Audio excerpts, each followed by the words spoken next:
अंबालाल। अरे नरसिंह भाई आओ। अंबालाल, तुम तो रोज साइकिल पर सवार होते हो और आज साइकिल तुम पर सवार है, क्यों? हाँ, रोज हम साइकिल को चलाते हैं, तो कभी कभी साइकिल भी हमें चला सकती है, क्यों? यह भी बात सही है। पर इसे हुआ क्या है? थोड़ी सी बीमार हो गई है। तो कैसे डॉक्टर के पास ले जा रहे हो? हाँ, क्या करे, पंक्चर जो हुआ है। पंचर हुआ है तो? साइकिल वाले के यहाँ पंक्चर रिपेयर करवाने जा रहा हूँ। ये क्या अंबालाल, पंचर का काम अपने घर पे ही कर लेना चाहिए। घर में पंक्चर का काम? हाँ, इसमें कौन सी बड़ी बात है, ऐसी छोटी मोटी चीजें सीख लेनी चाहिए। ना भाई ना, मैं ये सब सीखने नहीं आया। तो? अरे नरसिंह भाई, क्यों हम सब सीखने की झंझट में पड़े? ये झंझट नहीं, ये सब सीखना जरूरी है। हाँ, मैं तो केवल आत्मा का ज्ञान सीखने आया हूँ। ये सब सीखने गया तो मैं आत्मा का ज्ञान पाने में कच्चा रह जाऊंगा। इसीलिए मैंने ऐसी वैसी चीजों को सीखी भी नहीं और उस तरफ ध्यान भी नहीं दिया। अंबालाल, तुमने एक काम अच्छा किया, जो साइकिल चलाना सीख लिया। नरसिंह भाई, उसको सीखने के लिए कोई खास प्रयत्न नहीं किया, जितना जरूरी था उस मुताबिक सीख लिया, बाकी कुछ भी सीखना जरूरी नहीं समझा। तो फिर आत्मा का ज्ञान सीखना क्यों जरूरी समझा? ऐसे भी जो विद्या सब जानते हैं उसमें मेरा ब्रेन क्यों यूज करूं? जो विद्या कोई जानता नहीं है, ऐसा ज्ञान पाने की कोशिश क्यों ना करूं? आत्मा का ज्ञान जानना सबसे जरूरी है। मतलब कि जरा हटके। हाँ, मुझे कुछ हटके करने में ही इंटरेस्ट है। बचपन से एक ही भावना थी कि मुझे ऐसा ज्ञान हो जो किसी के पास ना हो। वाह अंबालाल वाह। हाँ, आज से आत्मा की खोज शुरू। हाँ।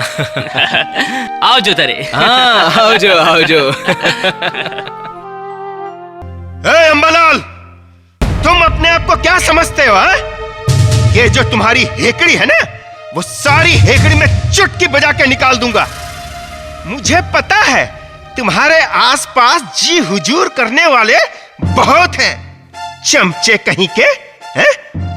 वे सब तुम्हारी हाँ में हाँ मिलाएंगे, मैं नहीं है? मेरी गलती ना होने पर भी मुझ पर इतना जुल्म क्यों?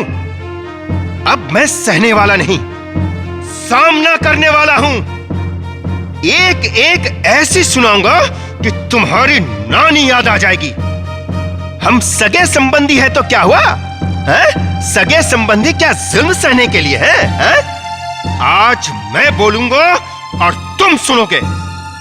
ओ समुंदर के खारे पानी जो मीठा पानी बनाता है, ओ पहाड़ों के पत्थर जिससे सबका घर बनता है, वो नीम के पेड़ जो सबके दर्द मिटाता है, ओ कच्ची कैरी के खुरदरे पेड़ जो सबको छांव देता है, फल देता है, ओ ताड़ का पेड़ जो हर एक इंसान को सीधा रहने की सीख देता है। देखो अंबालाल, हम हमारी लाइफ में कुछ भी करें, तुम्हें इंटरफेयर करने की कोई जरूरत नहीं। हमारी जिंदगी हमारी है, तुम्हें क्या? अरे लेकिन अरे लेकिन क्या है? तुम हमारे जीवन को संवार रहे हो है? भूल जाओ, उल्टा तुम हमारे जीवन बिगाड़ रहे हो। वो बिगड़े आम के बिगड़ी नस्ल, मैं तो है ना, मैं तो। अरे छोड़ो भी, शांति से बैठो। कहां तक झगड़ा करते रहोगे? उसका अंत लाना जरूरी है। जिसका अंत ही ना हो उसका अंत कैसा? तो पछी आ अंत वगरनी अंताक्षरी थई। एजे होइते मने फैसलो जोइए। ठीक है, फैसले पर आते हैं। देखिए, उस वक्त शायद हमसे कोई भूल हो गई होगी, उसका हमें पछतावा भी है। मानस मात्र भूलने पात्र, गलती इंसान से ही तो होती है। अब उस गलतियों को बार बार दोहराने से क्या फायदा? सब भूलकर, सबको माफी देकर नए सिरे से संबंधों को सुधार लेते हैं, ठीक है ना? तो इसी बात पर एक एक चाय हो जाए। अरे चंदू, ठंडा पानी लाओ और गर्मा गर्म कड़क एक मीठी चाय भी। साथ में कुछ नमकीन भी ले आना। हाँ।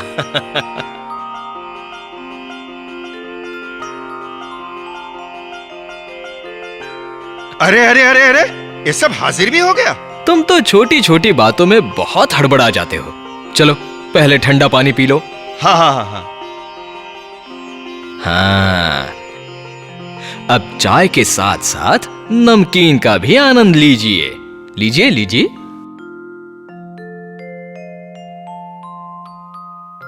अंबालाल भाई, अब आपसे क्या कहूं? मैं मेरे गुस्से पर कंट्रोल ही नहीं कर पाता। एक बार बोलना शुरू किया तो मानो फ्रंटियर मेल नॉन स्टॉप गोलीबारी शुरू हो जाती है। कहिए मैं चुप रहूं तो कैसे रहूं? देखिए, दुनिया में तरह तरह के लोग होते हैं। 5 उंगलियां कहां एक जैसी होती हैं? कोई ऐसा है तो कोई वैसा है। हर इंसान में कोई न कोई खामियां होती ही हैं। 32 लक्षणों वाला इंसान इस युग में मिलना बहुत मुश्किल है। बस धीरे धीरे अपनी समझ में बदलाव आए, यही भगवान से प्रार्थना है। अंबालाल भाई, अंबालाल भाई, अब आप मुझे माफ कर दीजिए। आप सचमुच बहुत महान हो। मैंने क्या कुछ नहीं कहा, बहुत भला बुरा कहा, लेकिन आपने हमें कुछ भी नहीं कहा। ऊपर से चाय नाश्ता करवाया और समझदारी की 2 बातें भी की। सचमुच आप महान हो, महान हो अंबालाल भाई। अच्छा, मैं चलता हूं। हाँ, आप ये अपनी गठरी भूल के जा रहे हैं। गठरी? हाँ, आज आपने इस गठरी में भर भर के जो माल दिया है वो आप वापस ले जाइए। मैंने तो उसे चखा तक नहीं। चखा तक नहीं? क्योंकि आपने ये माल तोल के नहीं दिया। बिना तोल किया हुआ माल मैं नहीं ले सकता, इसलिए कृपा करके आप इसे ले जाइए। आप क्या कह रहे हो? हाँ हाँ, आप तो दे धनाधन ये धनाधन देते गए, ना कोई तोल और ना कोई नाप। तोल और नाप? 1 शेर या 2 शेर जैसा कोई तो नाप होना चाहिए ना। आप तो मण के मण देते रहे। मैंने तो इतना नहीं दिया, तो मैं इतना सारा कैसे ले सकता हूं? क्या दिया और क्या नहीं दिया? छोड़ो भी, जो हुआ सो हुआ। होगा कोई हिसाब इसलिए आया, मगर हम इसे आपको लौटा दें इसी में ही भलाई है। प्लीज आप आपका माल ले जाइए। कैसा माल? यही आते ही जो आप अनाप शनाप बोल रहे थे, ना कहने जैसे शब्द प्रयोग कर रहे थे, वे सब बिना तोल के दे रहे थे। मैंने उसे इस गठरी में जमा किया है। जो आपका है वो आपको ही मुबारक भाई। अंबालाल भाई, आपने तो मुझे शर्म में डाल दिया। मैंने जो बेहुदी हरकत की उसके लिए मैं बहुत ही शर्मिंदा हूं। मैं आपकी बात बहुत ही अच्छी तरह समझ गया। मैं कान पकड़कर कहता हूं कि आज के बाद मैं हर बात नाप तोल कर ही बोलूंगा। जो भी बोलो वो सोच समझ कर बोलो। हाँ, जो भी बोलो वो तोल मोल के बोलो, बस। हाँ, आज से मैं अपने आप को सुधारने की पूरी कोशिश करूंगा। अंबालाल, अंबालाल मुझे माफ कर दीजिए। अंबालाल मुझे माफ कर दीजिएगा। हाँ? अरे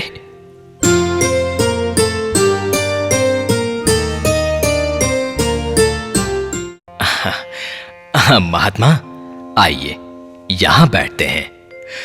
खुली हवा में बैठकर सत्संग करते हैं। तुम्हें पता है, दादाश्री को यहाँ बाकड़े पर बैठना बहुत अच्छा लगता है। अच्छा? हाँ, देखो ना, इसीलिए हम घर के आंगन में आ गए। आइए बैठते हैं। किसी को कुछ पूछना है तो पूछिए। दादाश्री, ऐसा पूछने के लिए क्यों कहते हैं? महात्माओं के प्रश्न से सत्संग मोनोटोनस न रहकर वैरायटीज वाला बनता है। जिंदगी के हर पहलू सामने आते हैं और उसको दृष्टांत के आधार पर महात्माओं को समाधान मिलता है। दादाश्री, मुझे कुछ कहना है, पर वो आपके सामने जाहिर करने में मैं झिझकता हूं। जैसा है वैसा बता दो। दादाश्री, मैंने वो चोरी की है। चोरी करना अच्छी बात नहीं है, और चोरी करके छुपाना वो तो उससे भी बहुत बुरी बात है। मैं जो ये बांकड़े पर बैठा हूं वो चोरी का है। मैं ही इसको चोरी करके लाया हूं। क्या? नहीं नहीं नहीं नहीं नहीं। आपने चोरी की? नहीं नहीं, ऐसा नहीं हो सकता। आप चोरी तो क्या, चोरी के बारे में सोच भी नहीं सकते। हम आपकी बात मानने के लिए तैयार ही नहीं। देखा, यहां प्राइवेट बात भी ओपन हो जाती है। हाँ देखो ना, दादाश्री अपने बारे में जैसा है वैसा बता रहे हैं, तो हमारी बात कहां प्राइवेट रह सकती है? सोच लो। क्या सोचें, दादाश्री हमारी प्राइवेट बात भी जाहिर कर देंगे तो हमारा क्या होगा? हम किसी को मुंह दिखाने लायक भी नहीं रहेंगे। महात्मा महात्मा, घबराइएगा नहीं। ये बांकड़े की चोरी हमने की है, ऐसा इसलिए कह रहे हैं कि आप ऐसी बातों से कुछ सीख ले सकें। हमने चोरी नहीं की, फिर भी आपका कपट निकालने के लिए हम ऐसा बोल रहे हैं। अगर आपने चोरी की है तो हिम्मत से कहो कि हमने चोरी की है, तो तुरंत कपट पकड़ा जाएगा। बात ओपन करने से कपट पकड़ा जाता है। कपट को छुपाते रहेंगे तो कपट कभी पकड़ा नहीं जाएगा। बस वही गड़बड़ है, जैसा है वैसा बताने की हिम्मत नहीं होती। गलत बातों को छुपाओगे तो और गलत काम करोगे, इसलिए ऐसी वैसी बातों को बार बार लगातार ओपन करोगे तो फिर आपकी हिम्मत खुल जाएगी। फिर आपका मन ऐसी बातों को बताने से बिल्कुल नहीं रोकेगा। फायदा यह होगा कि तुम्हारा मन तुमसे गलत काम करवाएगा नहीं, झूठ भी नहीं बुलवाएगा। उसके बाद 2-4 बार ऐसी पोल खोल कर रख दोगे तो आपको कोई गलत काम करने के लिए मन तुम्हें मजबूर नहीं करेगा। इसीलिए कहते हैं ना कि साफ कहना सुखी रहना। जय सच्चिदानंद। दादाश्री जय सच्चिदानंद। जय सच्चिदानंद।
कितना मीठा लगता है, कितना प्यारा लगता है। किसी के प्यार में खो जाना, खो जाना अच्छा लगता है, अच्छा लगता है। दिल है दीवाना, दिल मस्ताना, दिल है दीवाना, दिल मस्ताना। संग झूले में झूलता जाए ये दिल, प्यार ही प्यार करता है। संग झूले में झूलता जाए ये दिल, प्यार ही प्यार करता है। कितना मीठा लगता है, कितना प्यारा लगता है। हाँ, किसी के प्यार में खो जाना, खो जाना अच्छा लगता है, अच्छा लगता है।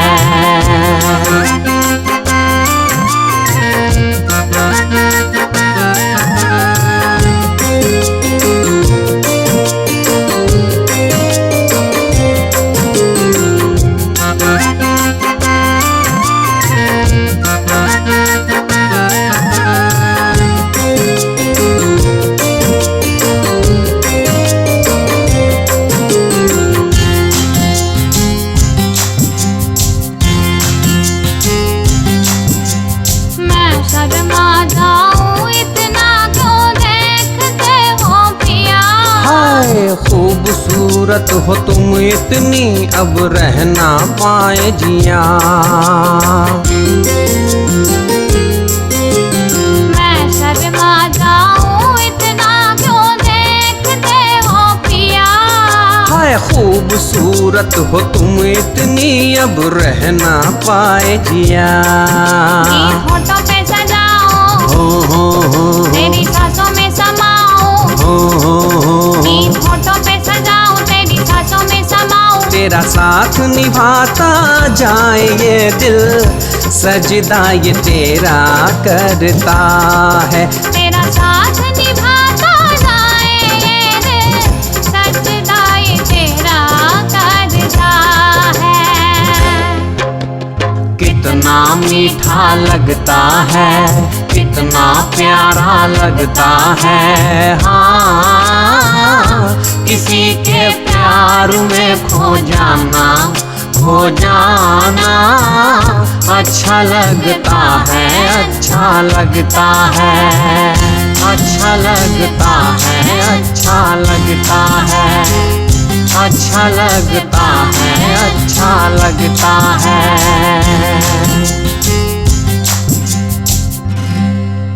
अरे वाह रहमत मियाँ वाह, बीवी की बड़ी सेवा हो रही है। हाँ? कहाँ बड़ी सेवा, ये तो बस ऐसे ही। बीवी सकीना को झूला झूलने का मन हुआ तो हम झूला डालकर सकीना को खुश करते थे। अच्छा है, अच्छा है। सेठ जी, हम तो बातों में ही उलझ गए, हमसे बड़ी गलती हो गई। आइए आइए, अंदर आइए।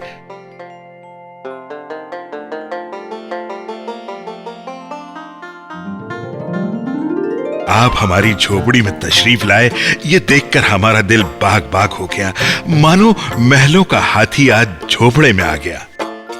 आपके कदम रखते ही हमारी झोपड़ी का कोना कोना रोशन हो गया। मानो हमारे खुदा हमारे घर आ गए। वाकई हम हमारी खुशियों को लफ्जों में बयान नहीं कर सकते। मेरे लिए तो आज सारा जहां खुशी से झूम उठा है। वाह, इस रहमत को कोई बड़ा ज्ञान नहीं है, फिर भी इसकी सोच कितनी सुंदर है। इसके दिल में कितना प्यार है, कितना अपनापन है। मैं तो चाहता हूं कि इस रहमत को अपनी कंपनी से बहुत फायदा हो, सारे दुखों से मुक्त होकर सुखी हो, यही भावना करता हूं। सकीना, हाँ? ऐसे ही खड़ी रहोगी क्या? जाइए जाइए, जल्दी से चाय नाश्ते का इंतजाम कीजिए। या अल्लाह, मैं तो वाकई खो गई। मैं बस अभी आई। क्यों, क्या हुआ? क्या अभी अब हमें उलझा देते हैं आप। हम सेठ जी के लिए अभी चाय नाश्ता लेकर आते हैं। रहमत मियाँ, बड़े खुश नसीब हो कि आपकी बीवी आपकी बात मानती है। जी जी जी सेठ जी, अल्लाह का करम है। ऐसे ही आप भी उनकी हर बात मानते हो? जी जी सेठ जी। कभी ना भी मानो, ऐसा भी कभी कभी होता होगा ना? लाहौल वला कुव्वत, मेरी ये मजाल कि मैं उनका कहा ना मानूं। मैं तो उनका हुक्म सुनते ही उनकी खिदमत में हाजिर हो जाता हूँ। आप उनकी बात सुनते हो, मानते हो, तो बीवी का दिमाग खराब नहीं होता? नहीं नहीं, वो ऐसी नहीं है। वो ऐसा क्यों करेंगी? अरे जब तक उसका मियाँ हर कदम पर उसका साथ दे रहा हो तो भला दिमाग क्यों खराब करेगी? उल्टा साथ न देने पर दिमाग खराब होना लाजमी है।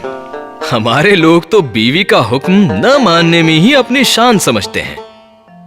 कभी हमने हमारी बीवी का कहा मानकर उसे झूला झुलाया तो वो हर एक बात में अपना हुक्म चलाकर रौब जमाएगी। ना ना, उससे अच्छा उसे झूला डाले ही नहीं और उसका दिमाग खराब भी ना हो। क्या सेठ जी?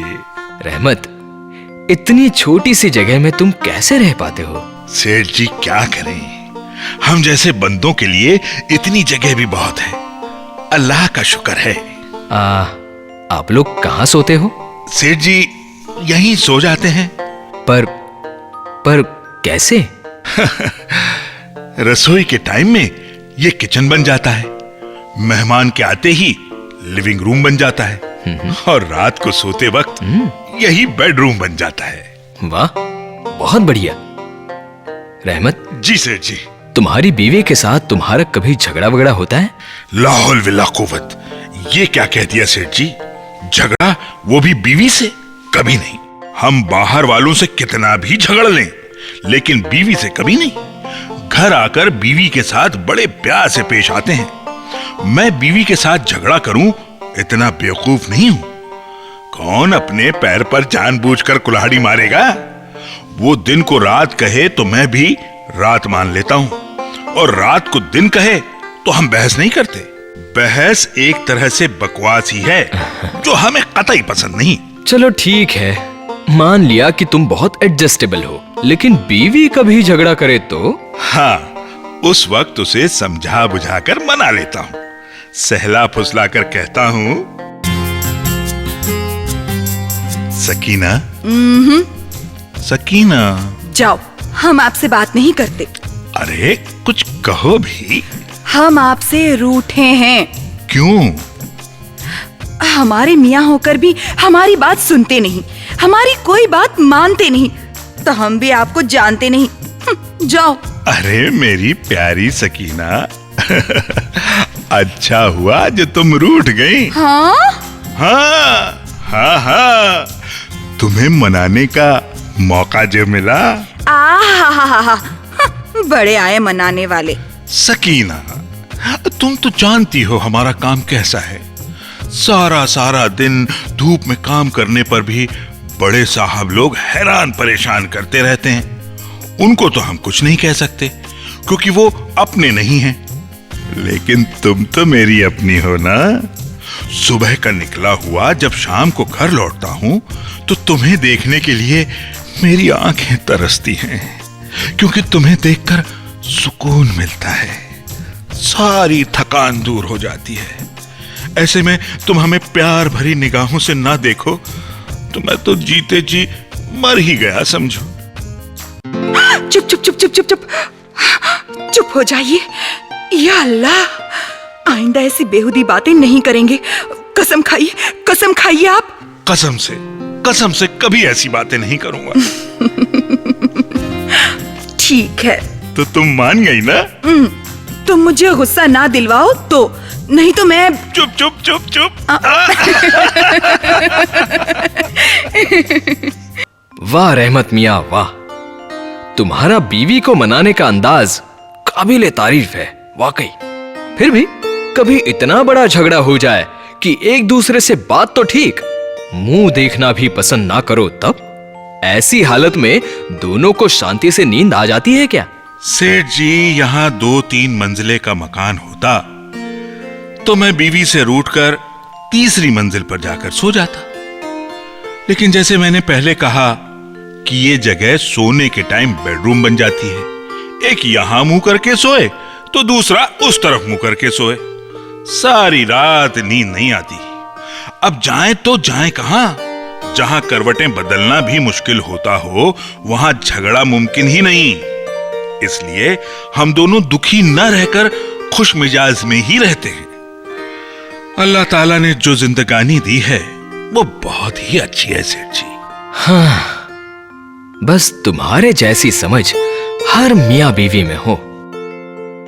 हम लोगों ने तो समझदारी की हद पार कर दी है, उसमें भी मुझसे आगे है सकीना। अच्छा, वो कैसे? करीब 1 साल पहले, हाँ, 1 साल पहले बीवी सकीना ने मुझसे कुछ चीज मंगवाई और मैं आज तक नहीं ला सका। फिर भी देखिए हम खुश हैं। भला ऐसा क्या मंगवाया था? मेरे मिट्ठू मियाँ, बहुत टाइम से गोश्त खाने का मन कर रहा है। बड़ी अच्छी बात है। मन मारने की बहुत कोशिश की, लेकिन मन मानता ही नहीं, इसलिए आज आपसे कह दिया। हाँ, मन को कभी मारना नहीं, जो मन करे वो कह दिया करो। आप कितने अच्छे हैं। अरे बिल्कुल सही कह रहा हूँ। जिससे दिल को तसल्ली मिले ऐसा काम पहले करना चाहिए। तसल्ली तो तब मिलेगी जब आप लाओगे। जब आप लाओगे तब हम पकाएंगे। जब हम पकाएंगे तब हम साथ मिलकर खाएंगे। जब हम साथ मिलकर खाएंगे तब जाके दिल को तसल्ली मिलेगी। तो आज लेके आओगे ना? आज लाना है? तो चलो आज ही लेके आते हैं। देखिए, भूलिएगा नहीं। हाँ।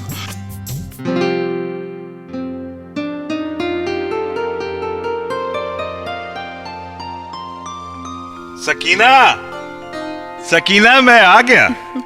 आइए आइए मेरे चुन्नू मुन्नू के अब्बा, आइए। कहिए, मैंने कहा था वो ले आए? अरे लाहौल वला कुव्वत, भूल गया। साइट पर बराबर याद था। अच्छा। लेकिन बाजार आते आते मैं भूल ही गया। होता है। दिन कहाँ भागे जा रहे हैं? आज नहीं तो कल। बीवी, मैं भी यही कहना चाहता हूँ। कोई ऐसा कल आए, कोई ऐसा दिन आए कि मैं भूलने का नाटक ना करूं। बस एक अनोखा कल हो और सकीना की ख्वाहिश मैं पूरी कर सकूं।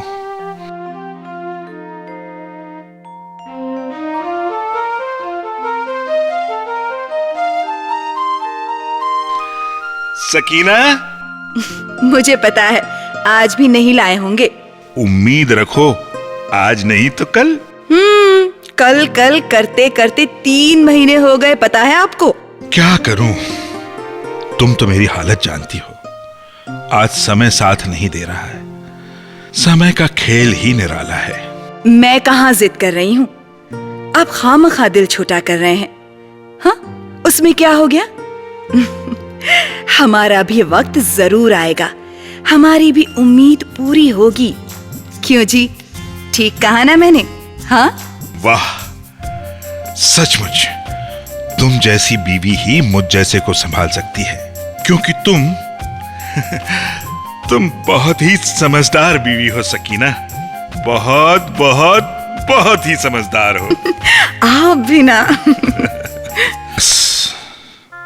ऐसा करते करते 1 साल निकल गया और मेरी आमदनी में कोई इजाफा भी नहीं हुआ कि मैं इनके शौक पाल सकूं। जानता हूं उनका भी मन करता है। ये लोग मुझसे नहीं कहेंगे तो किससे कहेंगे? सिर्फ उनकी डिमांड सुनकर रह जाता हूं, लेकिन उनकी ख्वाहिशें आज तक मैं पूरी नहीं कर सका। ऐसे हालात में आदमी में चिड़चिड़ापन आ जाता है, गुस्सा करता है, डांट टपट करता है, बीवी बच्चों को मारते रहता है। पर मैं ऐसा कुछ भी नहीं करता, हौसला देता रहता हूं। उजाले की आस में अंधेरे का गम भूलकर आगे बढ़ता हूं। वाह वाह रहमत मियां, तुम्हारी सोच बहुत ही सुंदर है। तुम अच्छा सोचते हो और उतना ही अच्छा बोलते भी हो। सेठ जी, अच्छी जबान ही हमारे उलझे काम सुलझा सकती है। वाह रहमत मियां, वाह। लीजिए सेठ जी, चाय नाश्ता लीजिए। हाँ हाँ सेठ जी, चाय नाश्ता लीजिए। क्यों? अरे भाभी, आपने तकलीफ क्यों की? सेठ जी, मैं मुसलमान हूं, आप हिंदू हैं, फिर भी हमारे घर आए, यही हमारे लिए बहुत बड़ी बात है। उससे भी बड़ी बात यह है कि मैं आपके घर का चाय नाश्ता भी करूंगा। हम कभी कोई भेदभाव नहीं रखते। अल्लाह का शुक्र है कि आप जैसे इंसान सारी दुनिया में हो, तो ये दुनिया ही जन्नत बन जाएगी सेठ जी, ये दुनिया ही जन्नत बन जाएगी। इसे कहते हैं संभाव से निकाल करना। हर रिश्तों में तालमेल हो, हर मियाँ बीवी में मेल जोल हो, हर मियाँ बीवी को समझे और हर बीवी मियाँ को समझे, तो सारी दुनिया के स्कूल में सभी पास हो, कोई भी फेल ना हो।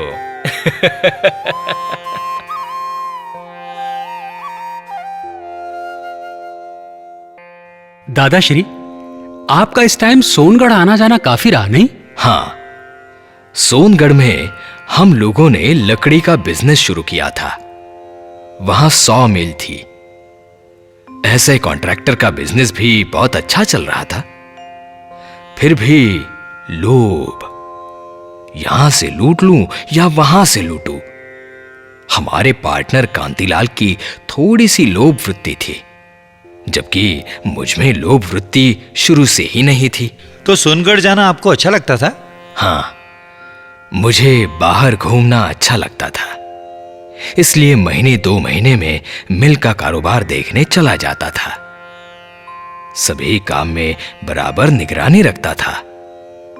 ऐसे मुझे कोई भी बिजनेस में इतना ध्यान नहीं देना पड़ता था, क्योंकि हमारे पार्टनर कांतिलाल ने ही कहा था कि कांतिलाल, यहां कॉन्ट्रैक्टर का बिजनेस और वहां 100 मील का बिजनेस कैसे संभाल पाएंगे?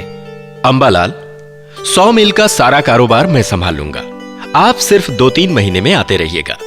सारा कारोबार देखकर कुछ लगे तो सजेशन दे दीजिएगा। बस फिर आपके बताए गए सजेशंस ध्यान में रखकर कारोबार को आगे बढ़ाते रहेंगे। लेकिन कोई फिक्र नहीं, आपके सजेशंस 2-3 महीने तक आराम से चल सकते हैं, जब तक आप आत्मा के बारे में खोज कीजिए। उसके लिए खूब पढ़िए, खूब सोचिए, ध्यान में बैठिए, साधु संतों की वाणी सुनिए, मगर आत्मा की खोज अवश्य कीजिए।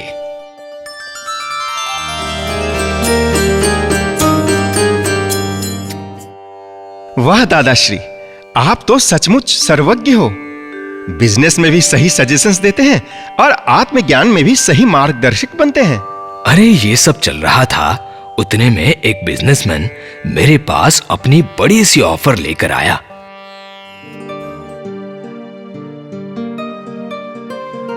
अंबालाल काका जी, कैसे चल रहा है आपका बिजनेस? एकदम फर्स्ट क्लास। और कांतिलाल के साथ में आपकी पार्टनरशिप? वो भी बराबर चल रही है। काका जी, आप दोनों का बिजनेस सहज और सरल चलता हुआ देखकर मैंने सोचा कि मेरे बिजनेस में आप मेरे पार्टनर बनिए। ये कैसे हो सकता है? काका जी, आपका बिजनेस जो चल रहा है उसे चलने दीजिए और मेरे बिजनेस में भी आप पार्टनर रहिए। वाह, फिर अपनी कंपनी जोरदार चलने लगेगी और बड़े लोगों से उठना बैठना भी होगा। तब हमें कंपनी के रुतबे के मुताबिक रहना भी पड़ेगा। और ऑफ कोर्स काका जी, उसमें कहना थोड़ी पड़ता है, आप अपनी कंपनी के हो गए हो, इसलिए आपको एक अच्छी सी मोटर कार रखनी होगी। हाँ, फिर तो मामानी पोल का मकान भी बदलना होगा, नहीं? ऑब्वियस काका जी, आपको अलकापुरी में एक बड़े से बंगले में रहना चाहिए। क्यों? हम जैसे पैसे वालों को मामा की पोल में आते हुए थोड़ी सी शर्म महसूस होती है। तुम्हारे कहने पर मामा की पोल का मकान निकाल दूंगा, तो फिर आप लोगों का क्या होगा?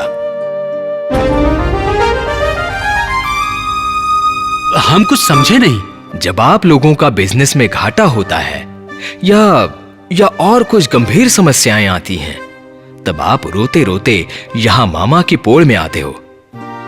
आपको सर छुपाने की जगह मिलती है, तब ये मामा की पोल का मकान ही काम आता है। तो क्यों मुझे अलकापुरी की सीढ़ियां चढ़ा रहे हो?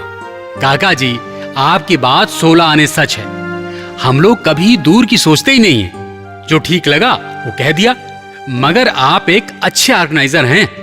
कितना ही बड़ा कारोबार क्यों न हो, पर आप उसे सहज रूप से बड़ी खूबसूरती के साथ चला सकते हैं, इतना मुझे विश्वास है। बोलिए काका जी। क्या बोलूं? काका जी, मुझे लगता है आप मेरी ऑफर में कोई खास दिलचस्पी नहीं दिखा रहे हैं। तो मैं एक और हुक्म का पत्ता फेंकता हूं।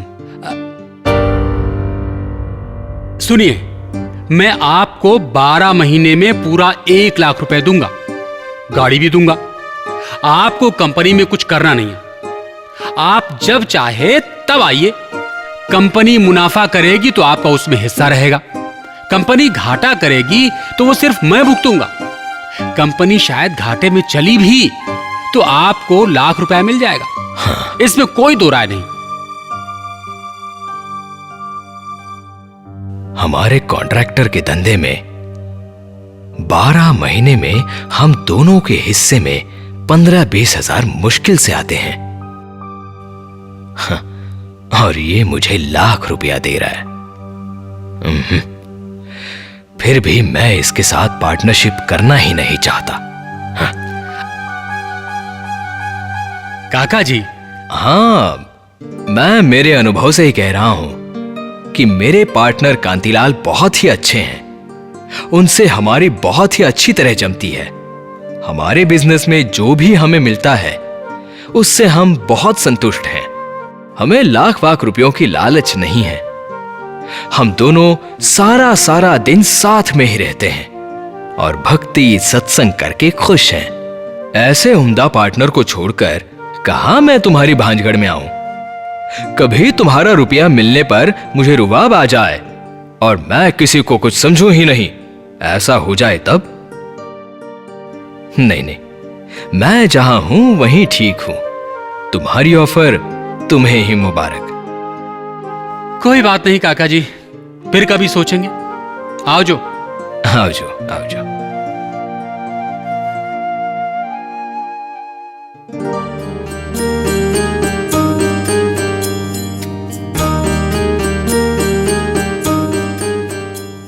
अंबालाल, अंबालाल, देखिए देखिए, हमने जो टेंडर भरा था वो पास हो गया और हमें जट्टी बनाने का काम मिल गया है।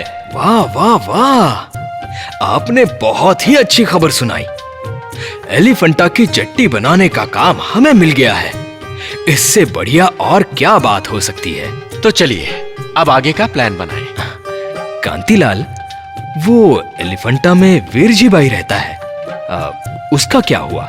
हाँ, वो वीरजी भाई ने भी हमारे सामने टेंडर भरा था, लेकिन उनका टेंडर पास नहीं हुआ। तो जाहिर सी बात है कि ये काम भी उन्हें नहीं मिला। होता है, ऐसा ही होता है। इस दुनिया की रेस में कभी कोई आगे हो जाता है तो कभी कोई पीछे हो जाता है। लेकिन हम आज में मानने वाले हैं। आज हमें ये काम मिला है तो एलिफेंटा की जट्टी हम ही बनाएंगे। चलिए काम का शुभारंभ करते हैं। नहीं, आप लोग ये काम ऐसे शुरू नहीं कर सकते। अच्छा, पर क्यों? क्यों क्या? जेट्टी ऐसे ही बन जाएगी? नहीं, उसको बनाने के लिए सामान चाहिए कि नहीं? चाहिए ना, बिल्कुल चाहिए। लेकिन आप ये सब पूछने की तकलीफ क्यों कर रहे हैं? वो क्या है, जेट्टी बनाने के लिए जो जो सामान चाहिए वो सारा सामान हमने लाकर तैयार रखा है। कहां? आपकी साइट पर। बहुत बढ़िया। अब हमें मुंबई से एलिफेंटा तक सामान लाने की कोई झंझट नहीं। वो सारा सामान आपको लगेगा ऐसा समझकर हमने रख दिया है, मगर वो सारा सामान आपको हमसे ही लेना पड़ेगा। हाँ हाँ, ले लेंगे, जरूर ले लेंगे। बाजार भाव से 2 रुपया ज्यादा भी देंगे, क्योंकि हमारा आधा काम तो आपने ही कर दिया है। बंबई से एलिफेंटा तक सामान ले आते तो हमें भी खर्चा लगता, वो खर्चा हम आपको दे देंगे। तो क्या भाव लगाओगे? ऐसे तो कच्चे माल का बाजार भाव 72 रुपया चल रहा है, पर हम तुम्हें 3 रुपए ज्यादा देंगे। मतलब 75 रुपए के भाव से हम तुम्हारा माल खरीदेंगे। नहीं नहीं नहीं नहीं, पूरा 100 रुपया देना पड़ेगा। पूरा 100 रुपए देना पड़ेगा? हाँ, पूरा 100 रुपया ही देना पड़ेगा और यही भाव से माल लेना भी पड़ेगा। हाँ, नहीं नहीं नहीं, ये तो ज्यादती है। ऐसी जबरदस्ती आप नहीं कर सकते। ये भाव हमें भगवान भी कहते तो हम ये भाव नहीं देते। भगवान कभी ऐसा वैसा भाव लगाकर कहेंगे ही नहीं। अब तुम्हें हमारा भाव मंजूर है तो बोलो। आपको यहाँ जेट्टी बनाने का काम करना है तो आपको मुझसे ही माल लेना पड़ेगा, वो भी 100 रुपए के भाव से। नहीं, ये भाव हमें नहीं परवड़ता। इसीलिए हम तुम्हारा माल सामान लेंगे ही नहीं। क्या यही फैसला है? हाँ, यही फैसला है। ठीक है, ठीक है, तो फिर मैं भी देखता हूं तुम यहाँ कैसे काम करते हो। मतलब? मैं तुम्हें यहाँ काम करने ही नहीं दूंगा। क्यों? क्योंकि ये जमीन मेरी है। ये एलिफेंटा की जमीन तुम्हारी है? ऐसे तो गवर्नमेंट की है, मगर उन्हें भी कहां पता है कि ये उनकी जमीन है। हाँ, ओहो। इसीलिए कई सालों से मैं उस जमीन का मालिक बना बैठा हूँ। ये तो सरासर धोखा है। धोखा? अरे धोखा देने में मैं माहिर हूँ, माहिर। देखते जाइए, एक के बाद एक झटका। हाय बड़े कॉन्ट्रैक्टर। भले आपका टेंडर पास हुआ है, लेकिन आप लोगों से पैसे निकलवाना मुझे खूब आता है। तुम भी हो और हम भी हैं, दोनों हैं आमने सामने।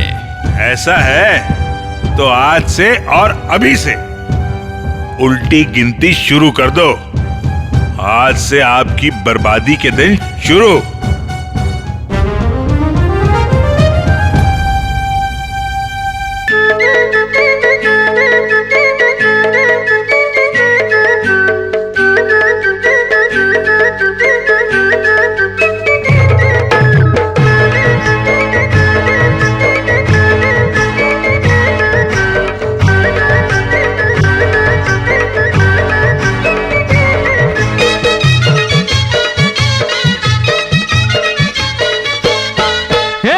हाय कोली सोरील्या डोली र मुंबईच्या किनारी, अगो मारतीन कोली हनलन खोली न चल जाऊ बाजारी।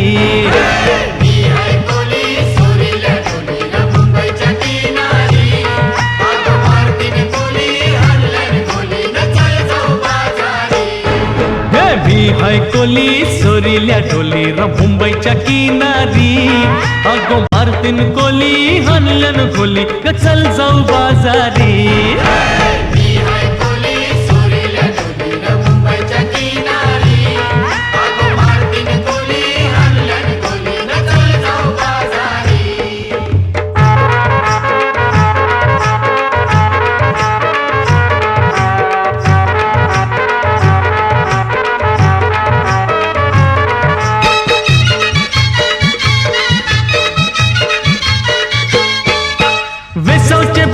लोकांच्या नजरा पडतीन गो तुझ्यावरी, कला गपारू करतेस यो नखरा चल जाऊ बाजारी।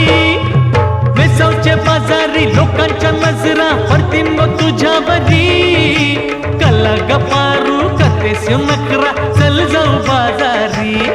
हे चल गो पारू आईली हिरूकर बाजारची तयारी, सरग्याची टोपली माथ्यावर ठेवून इकूज बाजारी। मी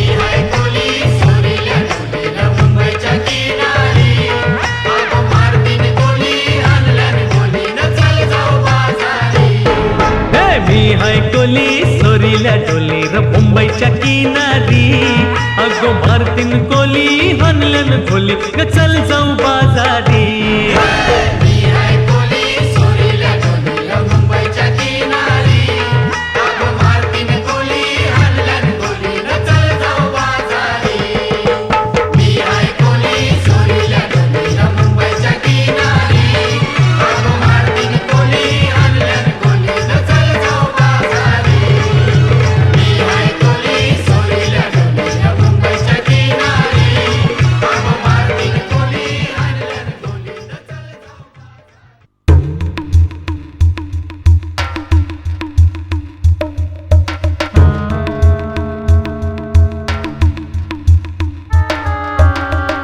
कांतिलाल, कांतिलाल, साइट पर 8 दिन पहले ही हमारी मशीनें आ गई हैं, लेकिन दिख नहीं रही। कहाँ हैं? हाँ, मैं भी यही सोच रहा हूं कि मशीनें तो इतने दिन से यहां आ गई थीं, तो आखिर गई कहां? ये मशीनें इतनी भारी होती हैं, इतनी वजनी होती हैं कि उसको आम आदमी आसानी से उठा नहीं सकता। ऐसी मशीनों को क्रेन से ही शिफ्ट कर सकते हैं। तो ये किसने किया होगा? अब ये कोई और नहीं, ये सब वीर जी भाई का किया धरा है। सेठ जी, ये लिफाफा आया है। अब लिफाफा लाओ, क्या है? अंबालाल, जरा देखिए तो क्या है। वीर जी भाई ने हम पर क्रिमिनल का केस ठोक दिया है। कैसा क्रिमिनल? वीर जी भाई की जमीन का गैर कानूनी ढंग से हम लोगों ने इस्तेमाल किया है, इसलिए गवर्नमेंट ने हमारी सारी मशीनें जब्त कर ली है। भारी मशीनों की वजह से उनकी जमीन टूटी है और टूटी हुई जमीन के पत्थर हम चोरी करके ले गए हैं, ऐसे ऐसे आरोप हम पर लगाए गए हैं। अब उसने आरोपी किस किस को बनाया है? हम 2 पार्टनरों को और हमारे 2 नौकरों को। सब मिलाकर हम चारों पर यह केस किया है। ये तो प्रथम ग्रास से मक्षिका पाते जैसा हुआ। पर अंबालाल, कोई फिक्र नहीं, अपनी भी गवर्नमेंट में ऊपर तक पहचान है। मैं कुछ न कुछ करता हूं। सबसे पहले मशीनों को जब्ती से मुक्त करवाते हैं। हाँ, ये पहले हो जाना चाहिए।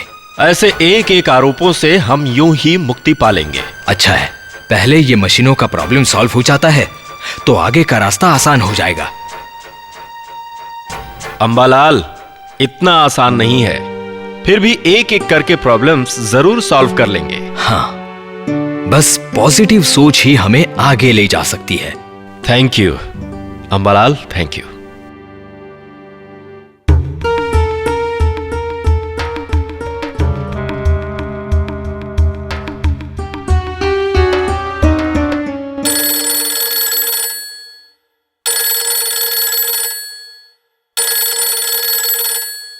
Hello hello hello hello Ambalal, हूँ कांतिलाल। कांतिलाल, हमारे मशीनरी का क्या हुआ?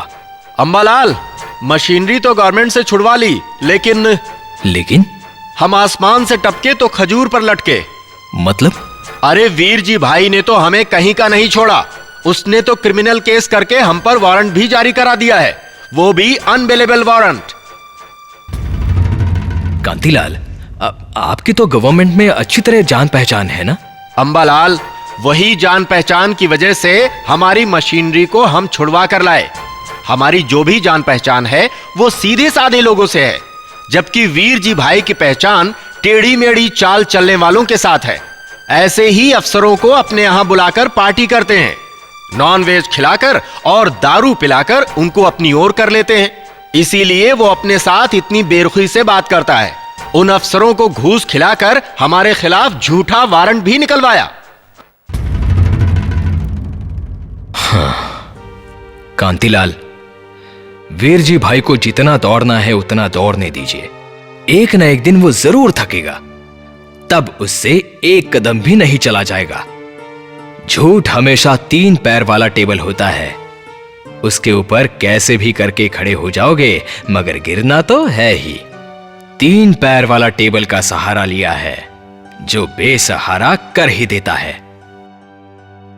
अंबालाल, हम सब आपके भरोसे बैठे हैं। फिलहाल मैं बंबई में हूं, बच्चे रत्नागिरी में हैं और आप बड़ौदा में मामा की पोड़ में हैं। बस कैसे भी करके हमें संभाल लीजिएगा। हम तो केवल समभाव से निकाल करने की कोशिश कर सकते हैं। सब व्यवस्थित शक्ति से चल रहा है, इसलिए हम केवल भाव कर सकते हैं। खरेखर भाव थी भवतरी जवाए। भाव से संसार सागर की जीवन नैया पार कर सकते हैं। धन्यवाद अंबालाल, धन्यवाद। जीवन नैया, जीवन नैया, जीवन नैया, जीवन नैया, जीवन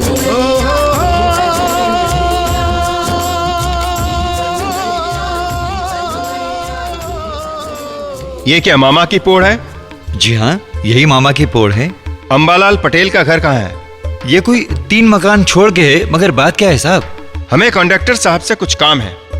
देखिए साहब, अंबालाल पटेल बहुत ही भले और नेक इंसान हैं। उनके घर इस वर्दी में आप ना जाएं तो ही अच्छा है। वे तो ज्ञानी पुरुष हैं, उनके यहाँ सत्संग चलता है, सब सत्संगी लोग आते जाते रहते हैं। तो आप कृपा करके उनके यहाँ सादे वेश में जाइए और अपना काम करके आ जाइए। बस यही हमारी विनती है। ठीक है, तो कल सादे वेश में अंबालाल के घर जाएंगे।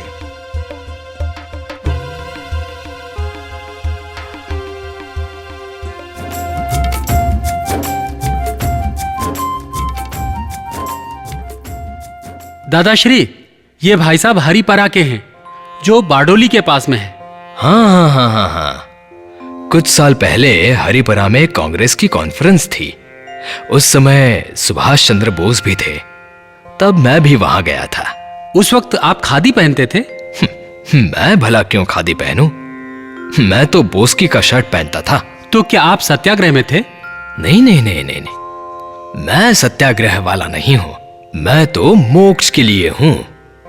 फिर भी उस समय सफेद टोपी पहनी थी। क्यों? काली टोपी क्यों नहीं? काली टोपी को वे लोग जला देते थे, इसलिए मजबूरी में सफेद टोपी पहननी पड़ी। भगवान सिंह जय जयकार हो।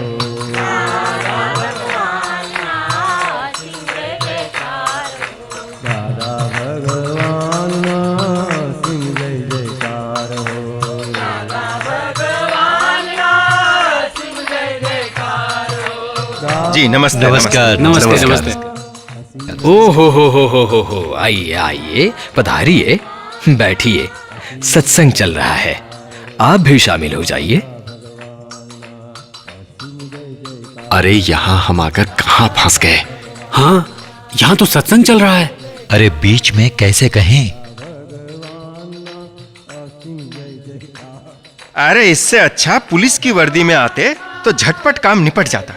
कोई बात नहीं, मौका मिलते ही हम बता देंगे। मुझे तो यही मौका ठीक लग रहा है।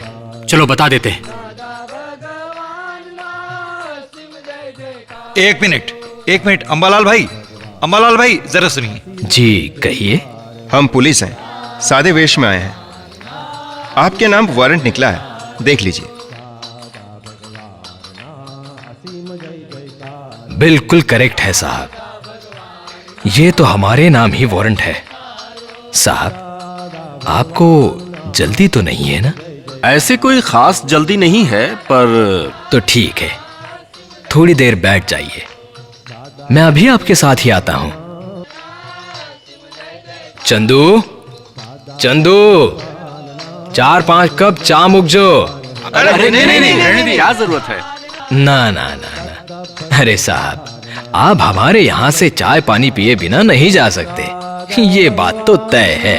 बस चाय पीकर निकलते हैं, चाय बनती है उतनी देर इंतजार कीजिए।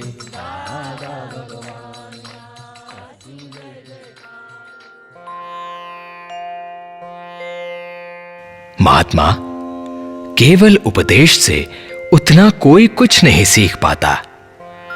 उपदेश देने वाले का वर्तन बहुत असर कर जाता है। वाणी प्योर चाहिए, वचन बल वाली वाणी चाहिए। वचन बल से ही सामने वाले पर असर होता है। थोड़ी सी भी कसर रहती है तो असर नहीं होता। इसीलिए वाणी में वचन बल का होना बहुत जरूरी है, जिससे परिणाम आता है। ये अंबालाल भाई कोई आम इंसान नहीं लगते। मतलब?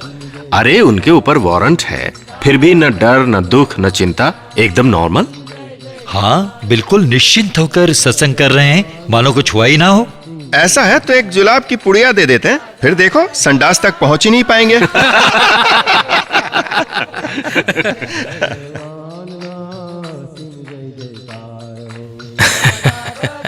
अरे वाह, देखिए चाय भी आ गई। साहब लीजिए, चाय लीजिए। हाँ,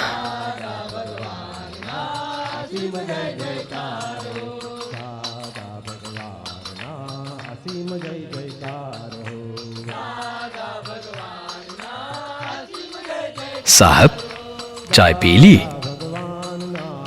हाँ। अंबालाल पटेल, ये जो वारंट है वो अनअवेलेबल है। महाभाग्यशाली हूं। ऐसा है तो हथकड़ी पहना दीजिए। मामा की पोल से निकलेंगे तो विघ्न संतोषी ये नजारा देखकर खुश हो जाएंगे। उन्हें भी कुछ मौका मिलेगा और कहेंगे, देखा, लोग इन्हें बड़ा ज्ञानी कहते हैं। अब कहाँ गया सब ज्ञान? आखिर पुलिस पकड़ कर ले गई ना। चलिए साहब, हथकड़ी पहनाइए, उन पड़ोसियों को जरा खुश कर देते हैं। अंबालाल जी, आपको हथकड़ी पहनाने का हमें ऑर्डर नहीं है, इसीलिए हम वर्दी में ना आकर सादे भेष में आए हैं। हम आम इंसानों की तरह पुलिस स्टेशन चलेंगे। साहब, आपका पुलिस स्टेशन कहाँ है? रावपुरा गेट। वहां बड़े साहब से मिलना है। हाँ, जितना आपको मिलना जरूरी है उतना ही बड़े साहब को मिलना जरूरी है। चलिए।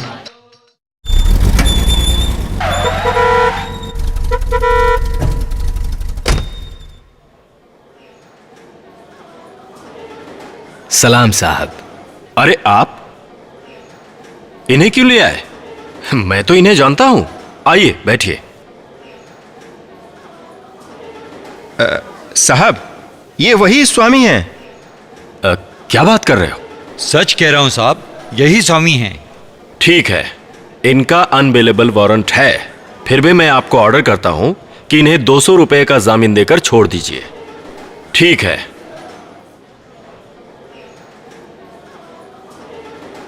दादाजी, मुझे लगता है कि मगन भाई शंकर भाई पटेल को ये सारी बातें बता दें। भाणा भाई, उन्हें सारी बातें बताना जरूरी है क्या? उन्हें अगर ये सारी बातें नहीं बताई तो कल के न्यूज़पेपर में यह सब बखेड़ा छप जाएगा। ओहो, ऐसा है? तब तो अच्छा है। मेरे ख्याल से मगन भाई शंकर भाई पटेल को ये बातें बताने की जरूरत नहीं। दादाजी, ना मत कहिए, कुछ समझिए। भाणा भाई, तुम्हें पता है, न्यूज़पेपर में हमें कुछ छपवाना होता है तब बहुत सारे पैसे लगते हैं, और यहां तो बिना पैसे ही हमारा नाम छप जाएगा। हाँ, मैं तो धन्य हो गया। दादाजी, आप ये क्या कह रहे हैं? न्यूज़पेपर में आपका नाम छपने से नाम ऊंचा नहीं होगा, नाम नीचा हो जाएगा। अरे हमारी नाक कट जाएगी, इज्जत चली जाएगी। अच्छा, ऐसा होगा भाणा भाई? अब हाँ दादाजी, हाँ। ओ, तब तो छपने दो, न्यूज़पेपर में जरूर छपने दो, हमारी इज्जत उछलने दो। मुझे जो पहचानते हैं वे तो ये न्यूज़ पढ़कर एक बार सोचेंगे, ऐसा छपा है लेकिन ऐसा हो ही नहीं सकता। और जो जानते नहीं वे पढ़ेंगे तो कहेंगे, देखिए इस दुनिया में कैसे कैसे लोग होते हैं। ठीक है दादाजी, हम जामीन बन जाते हैं। कहिए साहब, कितने का जामीन देना होगा? 200 रुपयों का। ठीक है, जो भी कार्रवाई हो वो पूरी कीजिए, हम तैयार हैं। अब आप सभी जा सकते हैं। आप लोग कल लाल किला आ जाइएगा। कितने बजे? दोपहर 3 बजे। वहां क्या है? यही कुछ फौजदारी की कार्यवाही होगी। धन्यवाद, चलिए। Order order order order. आरोपी हाजिर हो। अरे अंबालाल जी, आप क्यों आए? हमने तो आरोपी को बुलवाया है। मैं ही हूं आरोपी। हाँ? ऐसे कैसे हो सकता है? ऐसा ही है, यही हकीकत है। अब क्या कहूं अंबालाल जी, मुझे बहुत बुरा लग रहा है। अगर आप ही आरोपी हैं तो आपको यहां अंगूठा लगाना होगा। वकील साहब, आप बिल्कुल भी बुरा न लगाएं।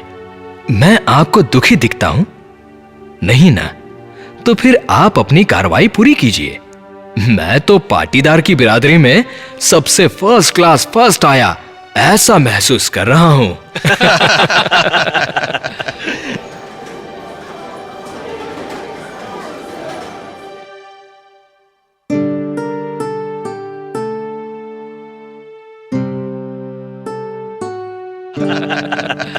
बस छोटी सी कार्यवाही थी, हो गई।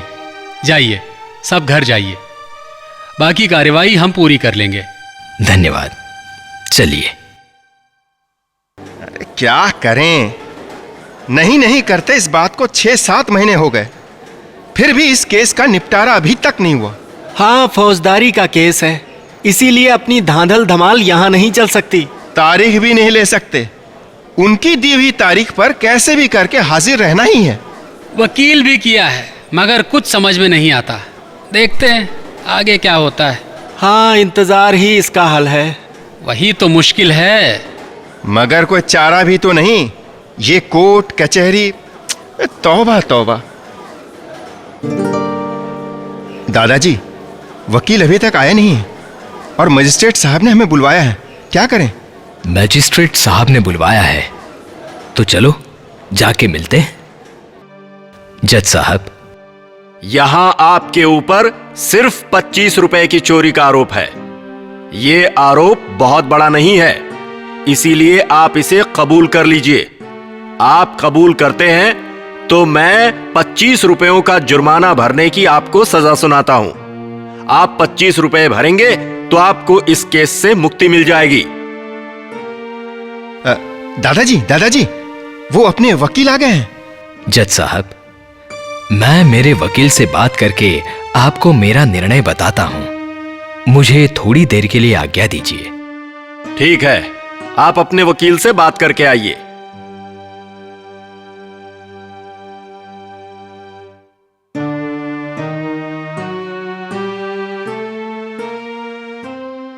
वकील साहब, 25 रुपया भरने पर इन सारी झंझटों से और दौड़ धूप से हमारे केस की गुत्थी सुलझती है, तो इससे सरल बात और क्या हो सकती है? नहीं, कभी नहीं। ऐसा चलेगा ही नहीं। ऐसा करने पर आपकी कंपनी ब्लैक लिस्ट में आ जाएगी। ओह, ऐसा है तो फिर आप ही बताइए, हमें क्या करना चाहिए? आपको क्या लगता है? हमारा मानना है कि हमें यह केस लड़ना चाहिए। अपनी कंपनी ब्लैक लिस्ट में आ जाए, ऐसा तो हम चाहेंगे ही नहीं ना। देखिए, कंपनी ब्लैक लिस्ट में आ जाए उसकी हमें कोई परवाह नहीं, लेकिन लोग कहेंगे आपने ऐसा किया, क्यों किया? इसलिए वकील साहब के कहने के मुताबिक हमें इस केस को लड़ना चाहिए। ठीक है तो वकील साहब, हम इस केस को लड़ेंगे। मैं अभी मैजिस्ट्रेट साहब से कहकर आता हूं कि साहब, हम इस केस को लड़ना चाहते हैं। Very good, very good. Thank you very much Ambalal भाई। अब केस आगे बढ़ा। केस के दिन हम कोर्ट में पहुंच गए और केस वीरजी भाई के विरुद्ध में गया। इसलिए मैजिस्ट्रेट साहब ने उनसे कहा, देखिए वीरजी भाई, ये केस आपके खिलाफ जा रहा है। क्या कोर्ट के बाहर समाधान करना चाहते हैं? जज साहब, ये लोग मुझसे नहीं मानेंगे, आप ही पूछ लीजिए। देखिए, आप लोग अच्छे लोग हैं, सज्जन और भद्र हैं, तो इस केस को यहीं रफा दफा कर दीजिए और आपस में मिलकर कोर्ट के बाहर समाधान कर लीजिए। ऐसा नहीं हो सकता जज साहब, ऐसा कभी नहीं हो सकता। इस केस में तो अंबालाल की आबरू पर दाग लगा है, इसीलिए 3 लाख रुपयों का दावा इनका है, मेरा 2 लाख का और मेरे दोनों बेटों का लाख रुपयों का दावा है। अंबालाल जी, कांतिलाल को आप ही समझा सकते हैं। मैं हर तरह से समाधान करने के लिए तैयार हूं, मगर इस केस को वापस ले लीजिए। कांतिलाल, इस केस को हम वापस ले लेते हैं और समाधान भी कर लेते हैं। इसमें क्या बुराई है? नहीं, अब तो इसकी औकात दिखाने की बारी हमारी है। इसको भी समझा दें कि हम भी किसी से कम नहीं। कांतिलाल, इस बात को आगे ना बढ़ाकर जो भी है वो आमने सामने बैठकर खत्म करते हैं। नहीं, इसे तो सबक सिखाना ही पड़ेगा। छोड़िए भी, कब तक हम सिखाते रहेंगे और कितनों को हम सिखाते रहेंगे? उससे अच्छा हम ही सीख लें। अरे, इसने जो हमारे साथ व्यवहार किया है वो हम कभी नहीं भूल सकते। इसको तो सबक सिखाना ही पड़ेगा। जज साहब, हम इस केस को यहां छोड़ना नहीं चाहते, क्योंकि ये आदमी हमसे बहुत ही बदसलूकी से पेश आया है। ये भी हमारा चमत्कार देख ले। वीरजी भाई, आपने इनके साथ जो कुछ भी बुरा किया है, उन सारी चीजों को याद करो और उस गलती की माफी मांग लो। आज से ऐसी हरकतें करना छोड़ दोगे, ऐसा भी ऐलान कीजिए। गलत रास्ता अपनाकर भले लोगों को आपने ठगना चाहा तो आप अपने ही जाल में फंस गए। आपने अपने पैर पर ही कुल्हाड़ी मारी है। बोलिए, क्या कहते हो? जज साहब, मैंने अपने पैर पर कुल्हाड़ी नहीं मारी, बल्कि कुल्हाड़ी पर मैंने अपना पैर मारा है। मैं बहुत ही बुरा आदमी हो गया था, हैवानियत पर उतर आया था, मगर आज मैं सारी बातें कबूल करता हूं। माफ कर दीजिए मुझे, मैं हमेशा गलत ही था। मैंने जो जो हथकंडे अपनाए थे वो सारे हथकंडे मुझे ही भारी पड़े। आज मेरी भूल मुझे समझ में आ गई। मुझे माफ कर दीजिए, माफ कर दीजिए।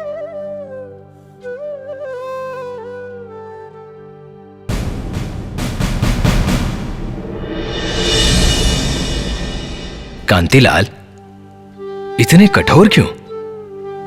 ये बेचारा हमसे माफी मांग रहा है, अपनी गलतियां कबूल कर रहा है, तो इस केस को आज और अभी से ही यही बंद कर देते हैं। हमने इस पर जो लाखों का दावा किया है, वो लाखों रुपए हमें नहीं चाहिए। तो क्या इसे सस्ते में जाने देंगे? शायद अपने पूर्व जन्म का हिसाब होगा जो इस जन्म में पूरा हो रहा है। मानो आज हमारा इसके साथ का हिसाब यही पूरा हो गया, एकदम बेदाग हो गया, बिल्कुल क्लीन हो गया। अब ये अगले जन्म में कैरी फॉरवर्ड नहीं होगा।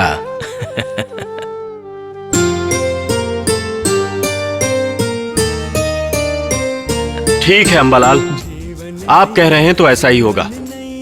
आप कहते हैं तो इसे माफ कर देते हैं। सारा लेन देन, मनमुटाव, यही सब चुकता हो गया, ये मानकर हम इस केस को यहीं बंद करते हैं।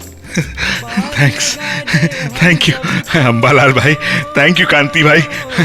अंबालाल की जय, कांतिलाल जी की जय। Thank you, thank you, thanks.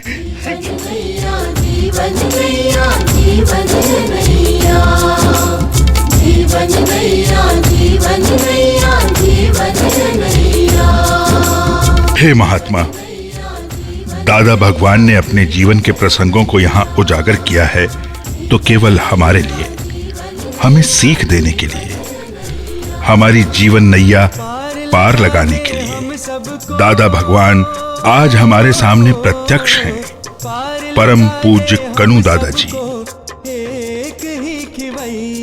पूज्य कनु दादाजी के प्रति हमारा संपूर्ण समर्पण भाव है। इसलिए बिना कहे हमारे सारे काम अपने आप संवर जाते हैं, क्योंकि उनमें दादा भगवान प्रकट हैं। हाँ, वे शरीर से, नाम से भिन्न हैं, लेकिन उनकी सारी क्रिया दादा भगवान से मिलती जुलती है। इसलिए हम पूर्ण श्रद्धा से कह सकते हैं कि पूज्य कनु दादाजी ही हमारे लिए दादा भगवान के रूप में प्रकट हैं। इसी सिलसिले में एक प्रसंग है जो हमें आप्त पुत्र निमेश आनंद जी की वाणी में सुनने का अवसर प्राप्त हुआ है, तो क्यों ना हम इस अवसर का लाभ उठाएं। जय सच्चिदानंद।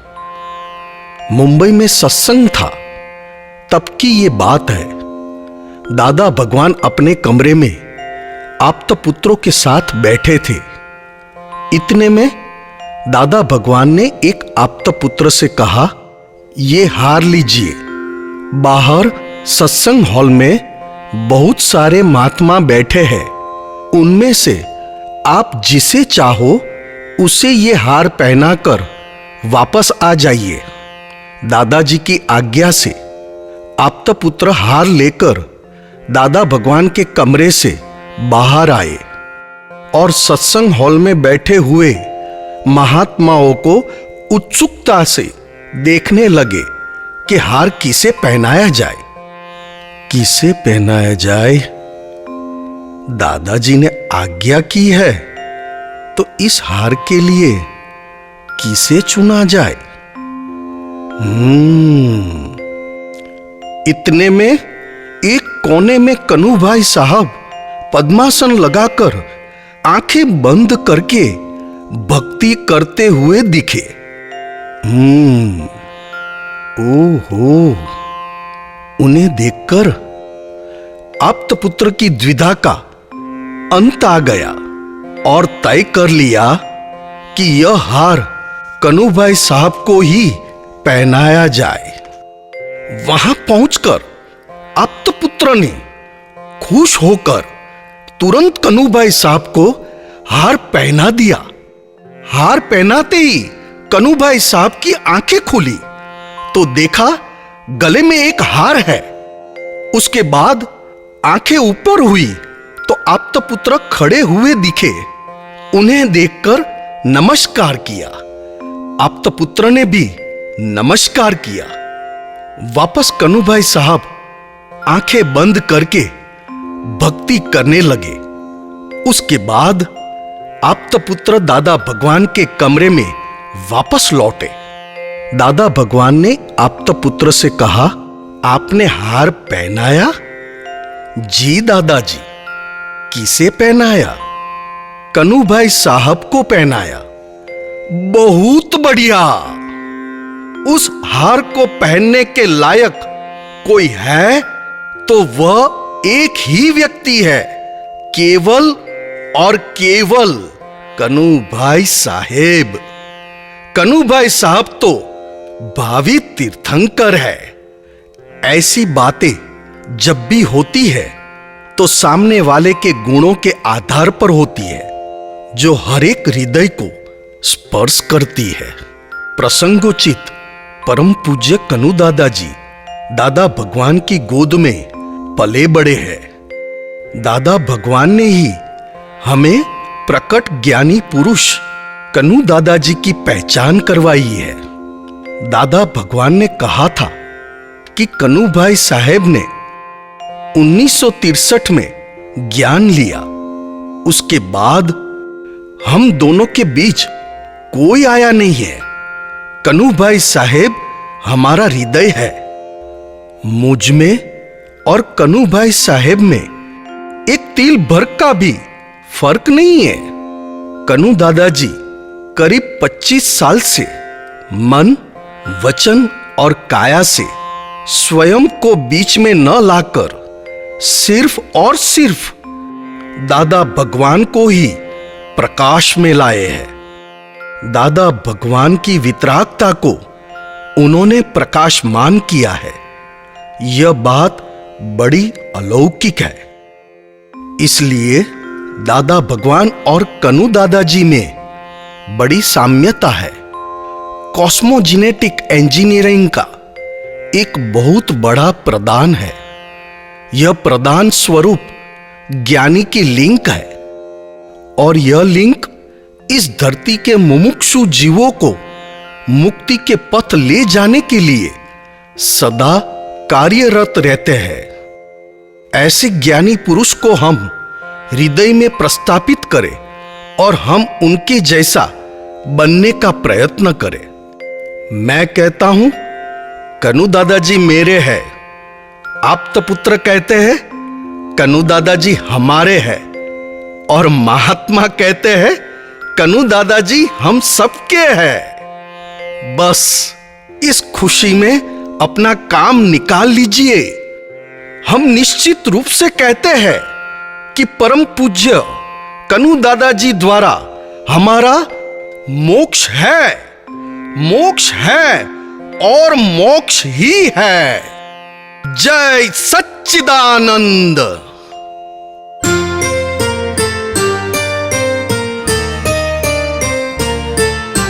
जीवन नैया, जीवन नैया, जीवन नैया, जीवन नैया, जीवन नैया, जीवन नैया, पार लगा दे हम सबको, पार लगा दे हम सबको, एक ही खिवैया। जीवन नैया, जीवन नैया, जीवन नैया, जीवन नैया, जीवन नैया, जीवन नैया, पार लगा दे हम सबको, पार लगा दे हम सबको, एक ही खिवैया। जीवन नैया, जीवन नैया, जीवन नैया, जीवन नैया, जीवन नैया, जीवन नैया।